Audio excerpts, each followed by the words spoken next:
मृत नवजात अर्भकाला प्लास्टिकच्या पिशवीत घेऊन कुटुंबियांनी तब्बल 70 किलोमीटरचा प्रवास केल्याची धक्कादायक घटना पालघरच्या मोखाडा तालुक्यात समोर आली आहे।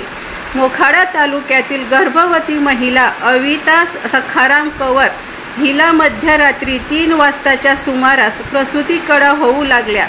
यानंतर 108 क्रमांकाला संपर्क साधल्यानंतर देखील दुपारी 12 वाजेपर्यंत रुग्णवाहिका उपलब्ध न झाल्याने या कुटुंबियांनी खाजगी वाहनाने या गर्भवती मातेला खोडाळा येथील प्राथमिक आरोग्य केंद्रात उपचारासाठी दाखल केले। खोडाळा या ठिकाणी देखील वेळेत उपचार न मिळाल्याने तिला नाशिक येथे पुढील उपचारासाठी हलवण्यात आलं। नाशिक रुग्णालयात पोहोचण्याआधीच मातेच्या गर्भाशयातील बाळाचा मृत्यू झाला असून घरी परतण्यासाठी रुग्णवाहिका न मिळाल्याने या कवर कुटुंबाने मृत बाळाला प्लास्टिकच्या पिशवीत घेऊन आपलं राहतं घर गाठलं।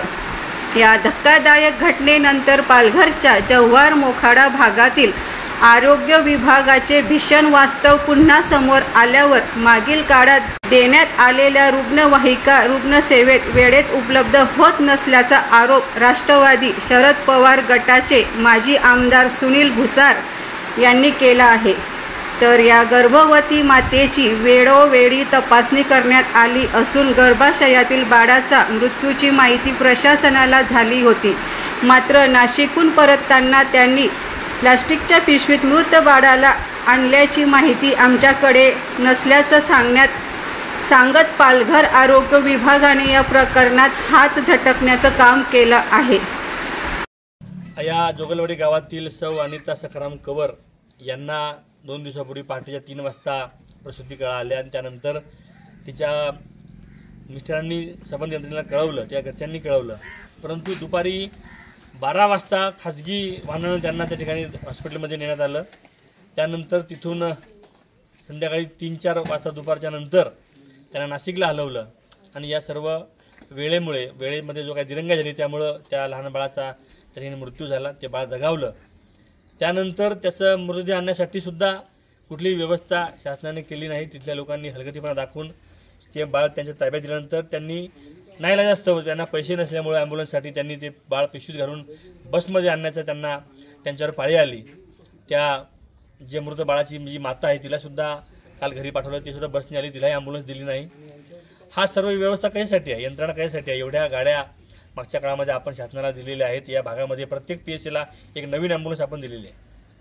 असं असताना सर्व व्यवस्था असताना सुद्धा फक्त अधिकाऱ्यांच्या हलगर्जीपणामुळं या कुटुंबावर ही वेळ आलेली आहे आणि अतिशय दुःखदायक हा सर्व प्रकार या ठिकाणी घडला आहे। माणुसकीला काळीम फासणारी गोष्ट आहे। याचा निषेध करावा तेवढा कमी आहे। संबंधितांवर कडक कारवाई करावी अशी मागणी या निमित्ताने मी करतो। राज्याचे नेते रोहित पवार साहेबांनी सुद्धा ही दखल घेतलेली आहे। या कुटुंबाबरोबर त्यांनी सांत्वना करण्यासाठीच्या सर्व बाकीची व्यवस्था आम्हाला करायला सांगितलेली आहे। परंतु शासन नेहमीच मागच्या 7 महिन्यामध्ये 4थी-5वी घटना आहे। या पालघर जिल्ह्यामधला एकंदर आरोग्य यंत्रणा हीच व्हेंटिलेटर आहे असं म्हणण्याची वेळ आलेली आहे। त्याचबरोबर त्याला पोलिसांनी मारहाण केली। आपल्या पत्नीला वेळेवर उपचार करावा म्हणून त्यांनी त्यांनी तिचा आरडाओरडा केला असेल तर तिला लवकर न्याय, तिला त्रास होतोय, एखाद्या पती जेव्हा आपल्या पत्नीबद्दल ही गवाया करत होता तेव्हा तिथल्या डॉक्टरांनी पोलिसांना पाचारण केलं आणि 2 पोलिसांनी येऊन याला मारहाण केली तिच्या नवऱ्याला, मिस्टरांना। ही कुठली पद्धत आहे? म्हणजे काय अनागोंदीपणा चालला या भागामध्ये? अतिशय निंदनीय असा हा प्रकार आहे आणि संबंधित कडक कारवाई करावी अशी मागणी या निमित्ताने करतो। ज्या पोलिसांनी मारहाण केली त्यांच्यासुद्धा कारवाई करावी। मी पोलीस अधीक्षकांना त्यासाठी पत्र देणार आहे। त्यांना विनंती करणार की त्या लोकांना ताबडतोब निलंबित करून या अशा पद्धतीने जर सरकार लोकांशी वागलं तर न्याय कोणाकडे मागायचा हा प्रश्न निर्माण झालेला असल्यामुळे या ठिकाणी अतिशय कडक आणि कठोर कारवाई ज्यांनी कोणी जे हलगर्जीपणा या प्रकरणात केला त्यांच्यावर करावी अशी मागणी मी सरकारकडे करतो।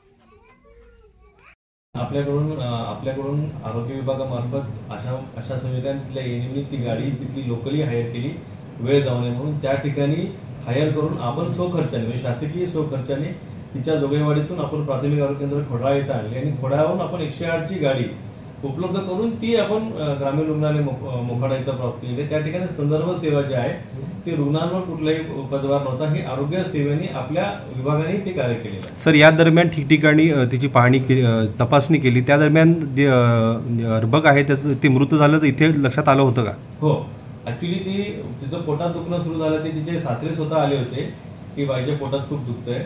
मग अशाने परत तिला आमच्या खोडाळा प्राथमिकवर घेऊन गेले. तेव्हा तिच्या बाळाचे ठोके डॉपलरने चेक केले होते. मशीन आपल्याकडे डॉपलर मशीन. तर त्या प्राथमिक आरोग्याच्या डॉक्टर मशीननी तिचे बाळाचे ठोके काहीच लागत नव्हते. बाळ ऍक्च्युली IUD होता आणि ब्रीच होता. म्हणून आमच्या डॉक्टरांनी ती ग्रामीण रुग्णालय मोखाड्याचे महाली डॉक्टरांशी संपर्क साधला. तर सर म्हणले की माझ्याकडे पाठवा, मी परत त्यांना रिचेक करतो. त्यांच्याकडे तिथे रिचेक करायला ती परत पेशंट खोड्यावरून मोखाडा येथे संदर्भित करण्यात. सर, मृत अर्भकाला जेव्हा नाशिकवरून इथे आणण्यात आलं त्यावेळेस शववाहिनी उपलब्ध झाली नाही असंही आरोप होतो, याबाबत काय सांगाल? सर, ती नाशिकचा रिपोर्ट आम्हाला अजून अप्राप्त आहे आणि मला असं वाटतं की त्यांच्याकडे पण शववाहिका प्राप्त झाल्या असतील. आमच्याकडे आमच्या जिल्ह्यामध्ये 5 शववाहिका प्राप्त झाल्या आहेत आणि आम्ही आमच्या वेगवेगळ्या ठिकाणी आमच्या 5 शववाहिका आम्ही दिलेल्या आहेत. यानंतर आमच्याकडे कुठेही असं शववाहिकेची म्हणजे गरज असेल तर ती पण आम्ही आमच्या कॉल सेंटरवरून मात्र आमच्या जे काही नंबर दिले त्या नंबरवर फोन करून ती आमची शववाहिका उपलब्ध होईल. कदाचित नाशिकच्या लोकांनी ती गाडी त्यांना ड्यू केली असती तर कदाचित हा मॅटर तेवढा तो इन्सेन्सिटिव्ह नसला असता. सर,